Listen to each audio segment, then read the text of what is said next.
Hello friends, KSR academy commerce institute के YouTube channel पर एक बार फिर से आपका हार्दिक स्वागत है। फ्रेंड्स, हम बात कर रहे हैं हाउस प्रॉपर्टी की। हाउस प्रॉपर्टी के प्रीवियस लेक्चर में हमने कवर किया था कि सर अगर कोई प्रॉपर्टी आपने अपने स्पाउस या फिर अपने माइनर चाइल्ड को एज ए गिफ्ट में दी है तो उस प्रॉपर्टी की जो भी रेंटेड इनकम होगी वो रेंटेड इनकम किसकी मानी जाएगी, ये हमने प्रीवियस वीडियो के अंदर कवर कर दिया। वो वीडियो अगर आपने नहीं देखा तो प्ले लिस्ट में जाइए, वहां पर आपको सीक्वेंस वाइज सभी वीडियोस मिल जाएंगे इनकम टैक्स के स्टार्टिंग से लेके सैलरी यानी कि हाउस प्रॉपर्टी के लास्ट वीडियो तक।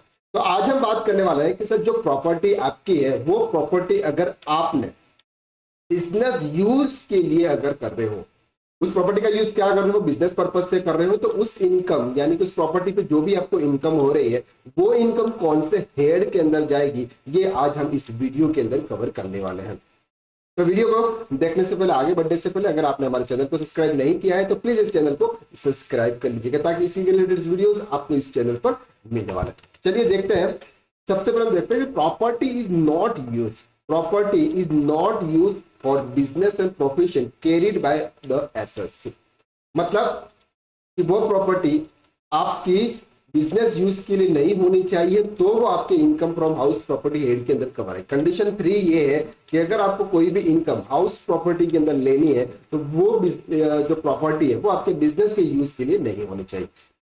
When a person carries on business or profession is on house property, annual value thereof is not taxable under section 22। section 22 क्या कहता है? section 22 कहता है कि कोई भी इनकम अगर आपके हाउस प्रॉपर्टी से हो रही है तो वो income from house property head के अंदर जाएगी।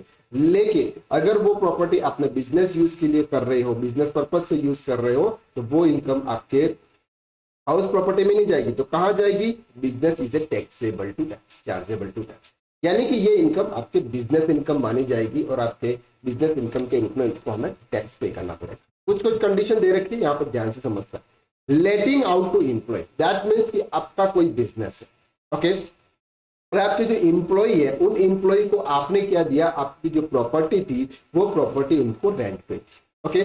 If an assessor lets out the property to his employee where such letting out supports smooth flow of business, then such letting out shall be deemed as an incidental business and such rent shall be chargeable under the profit and gains of business or profession।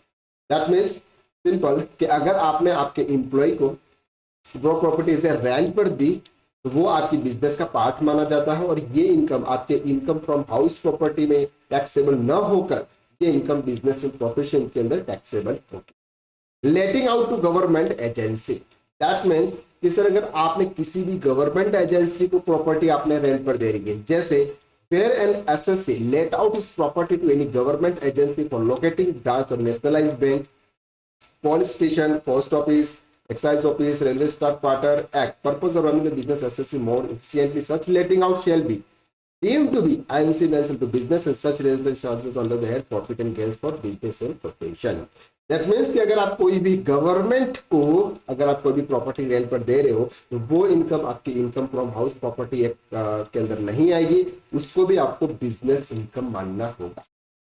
Next है letting out ancillary units where an SSC let out his property to ancillary units such manufacture component required by the SSC, income from such letting out shall be taxable under the head profit and gains of business and profession। यानी कि जब आप ancillary unit को भी अगर कोई property let out करते हो तो वो उस कंडीशन में भी आपकी वो income from business and profession के अंदर जाएगी, ओके। यहाँ पर एक और पॉइंट दे रखा, SSC let out the property for the promotion on business और प्रोफेशन, अगर उन्होंने अपने ऑन बिजनेस और प्रोफेशन के लिए यूज कर रहा है वो प्रॉपर्टी की जो भी इनकम होगी वो इनकम किससे मानी जाएगी? Profit and gains of business and profession में।